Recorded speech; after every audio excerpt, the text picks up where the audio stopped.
another personality coming forward with his story on the missing Sabongeros. This time, the so-called witness is a local official who allegedly moonlighted as a Sabong master agent. His story in this report by Mobile Journal, Marymon Reyes. Arvin Manguiat is an elected councilor in Calamba, Laguna. But he's far from a very comfortable or fulfilled position now that he believes his life is in danger. In an interview with News 5, Manguiat admitted to serving as a master agent in cockfight operations in Calamba.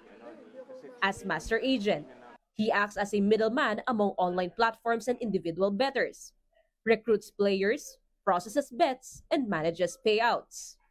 Manguiat says he's actually a good friend of businessman Atong Ang and Manila Arena's head of security, Julie Dondon Patidongan, who we now know as alias Totoy, the whistleblower in the case of the missing Sabongeros.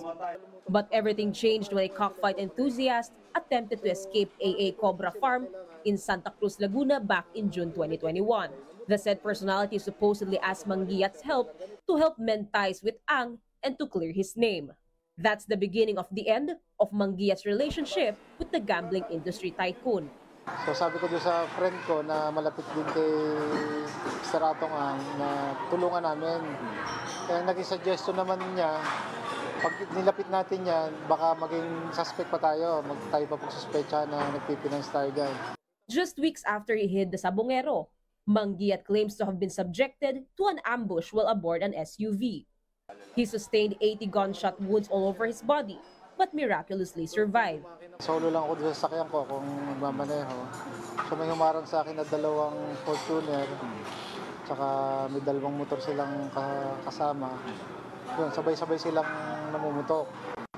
So sa pagkakatanda ko, 6 yung namumutok sa akin na puro mga naka-Bushmaster. Kaya estimate ko, nasa kulang-kulang 200 na bala yung ginamit nila sa akin. Back then, Manguiat believed that it was Patidongan who initiated the ambush against him, along with Calamba policemen whom he alleges were in cahoots with alias Totoy. 4 years after, Patidongan went public with his testimony. According to the self-proclaimed whistleblower, Manguiat was also on the hit list.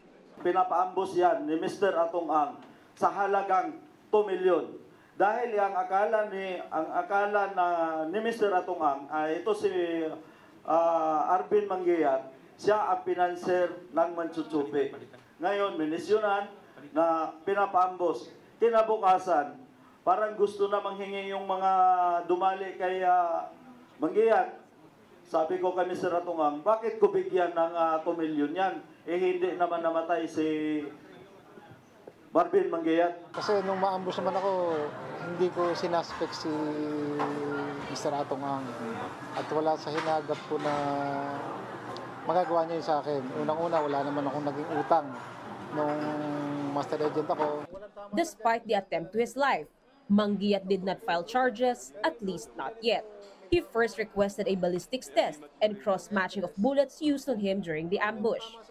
And on the firearms of policemen, Patidongan is tagging in the incident. On Monday, Patidongan filed administrative complaints against 12 PNP officials.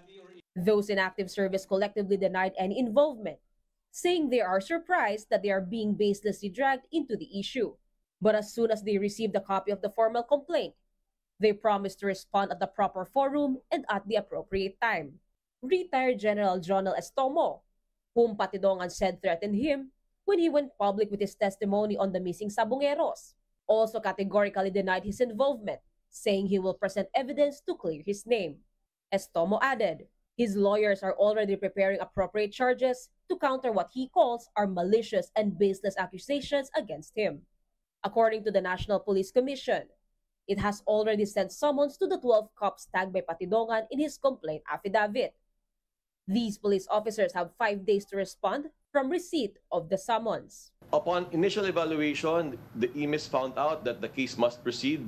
So they issued summons. To clarify as well, alias Totoy actually sued 18 names, 18 policemen in his complaint affidavit.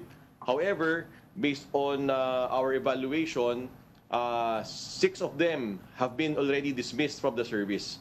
12 na lang po ang nasa active service. So yung 12 po na yon, yung po ngayon na pinapasagot ng IMIS ho natin sa NAPOLCO.